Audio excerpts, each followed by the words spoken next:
Salut à vous tous, bienvenue sur CC Info 91, la chaîne YouTube consacrée aux non-voyants. Présenté par Alain Leclerc, avec Pascal Cusson. Musique de notre ami José Licenciato, qui nous l'offre gratuitement la musique, merci à lui.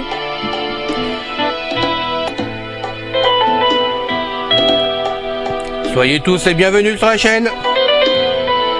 Notre liste de diffusion pour vous tenir au courant de ce qui se passe sur la chaîne.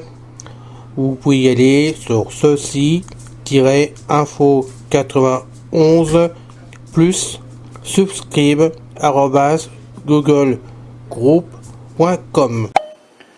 Mes très chers amis, bien le bonjour. C'est encore une fois Pascal Cusson parmi vous pour la chaîne Ceci Info 91, chaîne destinée aux mâles et aux non-voyants, fondée par notre ami Alain Leclerc, chaîne destinée à vous informer sur une foule de sujets variés.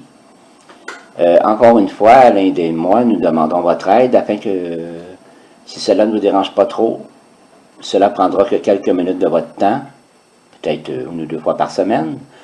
Nous aimerions que vous publiez le lien de la page principale de la chaîne Ceci Info 91 YouTube sur vos murs de réseaux sociaux et ainsi aussi dans vos emails, d'en parler à vos amis. C'est tout ce que nous vous demandons. Merci d'avance.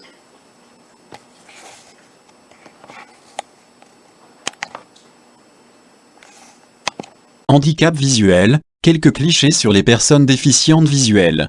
L'éducation civique et sociale des voyants est un travail perpétuellement à recommencer et ingrat, mais d'une absolue nécessité pour nous si nous voulons avoir un minimum de reconnaissance sociale en tant qu'individus à part entière à leurs yeux. Voici une liste de leurs préjugés et de réponses à leur faire. Cette liste n'étant pas exhaustive, si vous avez des listes de réactions de voyants et les réponses que vous leur avez faites, prière de les envoyer à Alain Leclerc. Et lorsque la liste sera assez longue, nous en ferons un podcast pour l'usage des autres mâles et non-voyants. Merci.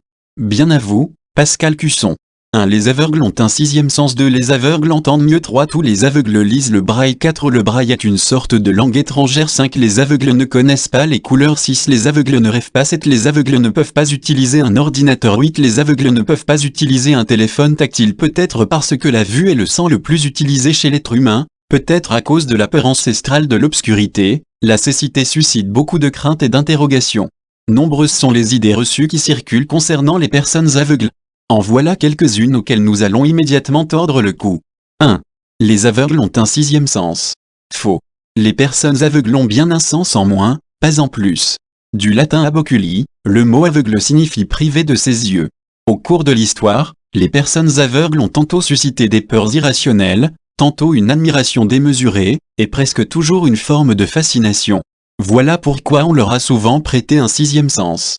Or, si elles peuvent parfois donner l'impression d'avoir perçu des signes surnaturels, c'est tout simplement parce que la privation de la vue, sens principal chez l'être humain, les oblige à utiliser leurs autres sens de façon beaucoup plus poussée que ne le font généralement les autres. 2. Les aveugles entendent mieux. Homme aveugle dans une gare. Faux. Les personnes aveugles n'entendent ni mieux ni moins bien que le reste de la population. Cependant, l'ouïe est le premier sens utilisé pour compenser l'absence de vision. À acuité auditive égale, une personne aveugle capte plus d'informations sonores qu'une personne voyante. C'est avant tout une question d'attention portée à son environnement sonore et d'interprétation. Alors, ne vous étonnez pas si une personne aveugle vous signale avoir entendu quelque chose qui vous a complètement échappé. C'est tout simplement parce que votre concentration était ailleurs, sans doute sur ce que vous aviez devant les yeux. La balise sonore, le dispositif le plus utile pour les déficients visuels. 3. Tous les aveugles lisent le braille. Faux encore. Les personnes aveugles ne seraient qu'environ 10% à lire le braille. On est loin de la totalité. Dans la plupart des cas, la cécité survient après l'âge de l'apprentissage de la lecture. Ce handicap touche même en grande majorité des personnes de plus de 60 ans. Il est donc rare que ces personnes aient accès à l'apprentissage du braille. Par ailleurs, la sensibilité tactile peut avoir été altérée par des travaux manuels, une maladie ou des traitements médicaux. Même après tôt, le braille nécessite une pratique régulière pour être entretenu. Or, il n'est pas évident d'avoir accès à des documents en braille quotidiennement. Pour les personnes aveugles qui le maîtrisent, le braille est cependant un outil déterminant pour une bonne insertion sociale et professionnelle. 4 recommandations pour adapter votre signalétique en braille. 4. Le braille est une sorte de langue étrangère, très difficile à apprendre. Journée internationale du braille faux. Le braille est un simple alphabet, un code de transcription lettre à lettre. Le braille est une écriture tactile, dont chaque caractère se compose d'une combinaison de points en relief. 64 combinaisons différentes suffisent à transcrire l'ensemble des lettres de l'alphabet, y compris les lettres accentuées, les chiffres et les signes de ponctuation. Si la maîtrise de la lecture tactile nécessite un toucher affûté, il est en revanche très facile de décoder un texte en braille visuellement en utilisant un alphabet et quelques règles de base. Tout ce que vous avez toujours rêvé de savoir sur la mystérieuse écriture braille. 5. Les aveugles ne connaissent pas les couleurs. Tout dépend de l'âge de la cécité. Il est évident que les personnes qui n'ont jamais vu les couleurs ont du mal à se les représenter.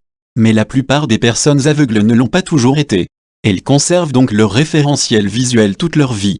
Et même sans les voir, les aveugles de naissance sont capables d'apprendre les codes liés aux couleurs, feu rouge ou vert, le bleu du ciel ou de l'eau, le vert des arbres qui tournent aux roues en automne. Pas besoin de voir pour savoir tout ça. 6. Les aveugles ne rêvent pas. Faux. Et si, comme tout le monde. Les rêves se composent des impressions emmagasinées dans la journée. Le sens de la vue étant prépondérant chez l'être humain, ces rêves sont majoritairement constitués d'images qui défilent. Mais pour ceux qui n'ont jamais vu, pas d'images. Pour les aveugles de naissance, les rêves se composent alors d'impressions issues des autres sens, auditives, tactiles, olfactives ou même gustatives. Chez ceux qui ont vu plus tôt dans leur vie, les rêves peuvent également conserver des images, nettes comme avant, ou altérées selon la dégénérescence de la vision. 7. Les aveugles ne peuvent pas utiliser un ordinateur. Faux. Bien sûr que si. Fort heureusement, il existe de nombreuses adaptations pour que les personnes aveugles puissent se servir elles aussi d'un ordinateur. Les lecteurs d'écran sont des logiciels qui transposent tout ce qui est inscrit sur l'écran d'un ordinateur à l'aide d'une voix de synthèse, texte saisi, page web, menu, boîte de dialogue, etc. Ces logiciels comprennent des raccourcis clavier qui permettent à l'utilisateur de naviguer d'un élément à l'autre comme on peut le faire visuellement. Ils peuvent être associés à un afficheur braille, une sorte de tablette qui fait apparaître au fil de la lecture des points en relief pour former les différentes lettres. Ces outils restent cependant très coûteux et nécessitent un apprentissage intensif pour une utilisation efficace. Leur efficacité dépend aussi beaucoup de la prise en compte de l'accessibilité numérique par les développeurs de logiciels et webmasters. Intelligence artificielle, quand la technologie révolutionne le handicap. 8. Les aveugles ne peuvent pas utiliser un téléphone tactile. Personne aveugle avec un smartphone. Faux. Si, même si ça peut paraître encore plus surprenant que pour l'ordinateur. Avec leur écran totalement lisse et leur touche quasiment inexistante, il n'était pas évident que les personnes aveugles puissent un jour utiliser les smartphones.